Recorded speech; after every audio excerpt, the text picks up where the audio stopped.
Everybody asking how we doing, say we good. Don't need no one to tell me how to live just like they would. It ain't their business, but they in it, I don't know why. Revolved around my life after I found another. Assalamualaikum warahmatullahi wabarakatuh.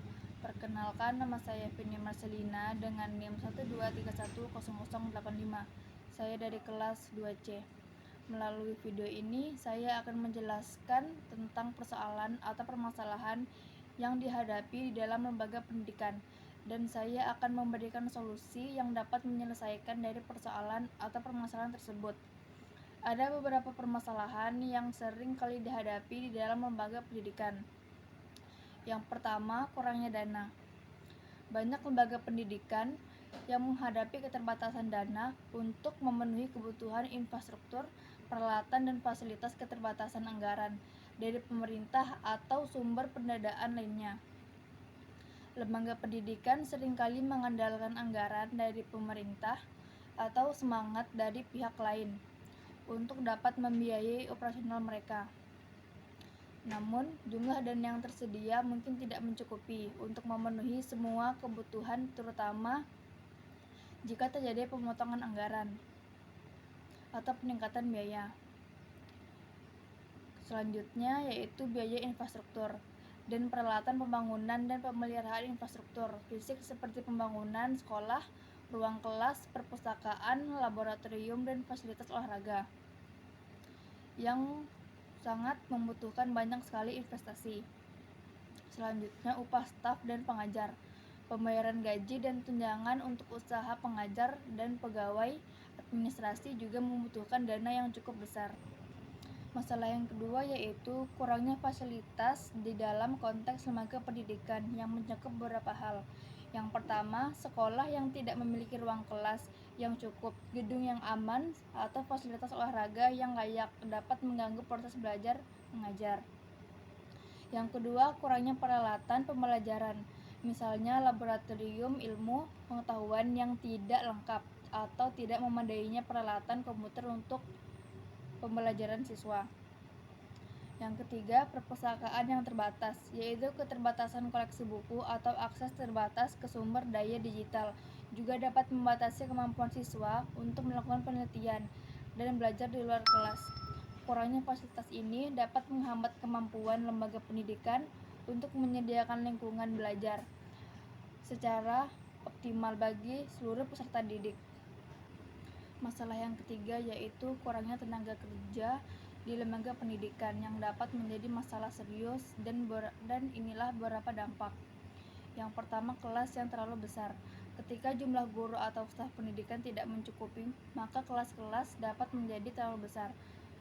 Guru akan susah memberikan perhatian individual bagi masing-masing siswa. Yang kedua, beban kerja yang berlebihan. Staf yang sedikit harus menangani lebih banyak tanggung jawab, yang dapat menyebabkan kelelahan, stres, dan penurunan kualitas pengajaran, serta pelayanan pendidikan. Yang ketiga, keterbatasan program ekstrakurikuler. Jika jumlah guru dan staf yang terbatas, maka lembaga pendidikan mungkin kesulitan menyediakan program ekstrakurikuler yang beragam dan berkualitas. Yang keempat, kurangnya pengembangan profesional. Keterbatasan tenaga kerja juga dapat menghambat upaya untuk mengembangkan profesional guru dan staf pendidikan, yang dapat mempengaruhi kualitas pengajaran serta manajemen sekolah. Kelima, ketidakstabilan pendidikan. Jika guru-guru sering berganti atau berpindah ke sekolah lain, maka beban kerja yang berat atau kondisi kerja yang tidak memuaskan. Hal ini dapat mengganggu proses belajar mengajar. Dengan demikian, kurangnya tenaga kerja dapat berdampak negatif pada setiap aktivitas dan mengganggu kualitas keseluruhan dari lembaga pendidikan tersebut. Masalah yang keempat yaitu pada beberapa hal yang menjadi masalah di dalam pendidikan mengenai kedisiplinan antar sesama siswa. Yang pertama, intimidasi. Siswa yang melakukan intimidasi secara terus-menerus terhadap teman kelas, baik secara fisik, verbal, maupun melalui media sosial. Hal ini dapat menciptakan lingkungan belajar yang tidak aman dan membuat korban merasa terisolasi. Yang kedua, pertengkaran antar siswa. konflik fisik atau verbal antar siswa yang seringkali mengganggu proses pembelajaran dan menciptakan ketegangan di antara siswa. Yang ketiga, kekerasan. Siswa yang terlibat di dalam perilaku kekerasan fisik terhadap siswa lain, guru, atau staf sekolah dapat menciptakan lingkungan yang tidak aman, serta dapat merusak semua pihak yang terlibat di dalamnya. Yang keempat, keterlibatan dalam penggunaan alkohol atau narkoba. Siswa yang terlibat di dalam penggunaan narkoba dan alkohol di lingkungan sekolah dapat menciptakan masalah disiplin yang serius, serta dapat mempengaruhi kesejahteraan siswa lainnya. Kelima, penyalahgunaan teknologi. Penggunaan teknologi seperti ponsel cerdas ataupun media sosial yang lainnya dalam melakukan pelecehan, penyebaran gosip, atau mengganggu siswa lain yang dapat menjadi masalah disiplin yang cukup signifikan. Dari segala permasalahan di lembaga pendidikan yang telah saya sampaikan di video ini, saya akan memberikan beberapa solusi. Yang pertama, peningkatan kualitas pengajaran dan pembelajaran, melibatkan pengembangan metode pengajaran yang inovatif, penggunaan materi, pembelajaran yang menarik, dan pemantauan terhadap kemajuan siswa secara individu. Yang kedua, investasi di dalam pelatihan guru dan staf sekolah. Memberikan pelatihan reguler kepada guru dan staf agar dapat meningkatkan keterampilan mereka di dalam proses mengajar, berkomunikasi, dan beradaptasi dengan perkembangan terbaru di dalam pendidikan. Yang ketiga, menerapkan kurikulum yang relevan dan dinamis. Merancang kurikulum yang tidak hanya mengajarkan pengetahuan akademis, akan tetapi juga keterampilan praktis yang sesuai dengan tuntunan masa depan. Yang keempat, mendorong partisipasi siswa dalam kegiatan ekstrakurikuler. Menyediakan beragam kegiatan ekstrakurikuler seperti olahraga, seni, dan klub akademis untuk membantu siswa agar dapat mengembangkan minat dan bakat mereka di luar kelas.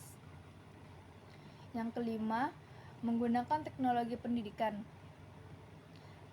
Dapat memanfaatkan teknologi seperti komputer, perangkat mobile, dan platform pembelajaran daring untuk meningkatkan aksesibilitas, interaktivitas, serta fleksibilitas. Yang keenam, dapat membangun kemitraan dengan komunitas dan industri. Dapat berkolaborasi dengan organisasi lokal, perusahaan, dan lembaga lainnya untuk menyediakan pengalaman belajar praktis, magang, dan keselamatan kerja bagi siswa. Demikianlah video tentang permasalahan serta solusi yang ada di lembaga pendidikan. Mohon maaf bila ada kesalahan kata yang disengaja maupun tidak. Saya akhiri, wabillahi taufiq wal hidayah. Wassalamualaikum warahmatullahi wabarakatuh. Everybody asking how we doing, say we good. Don't need no one to tell me how to live just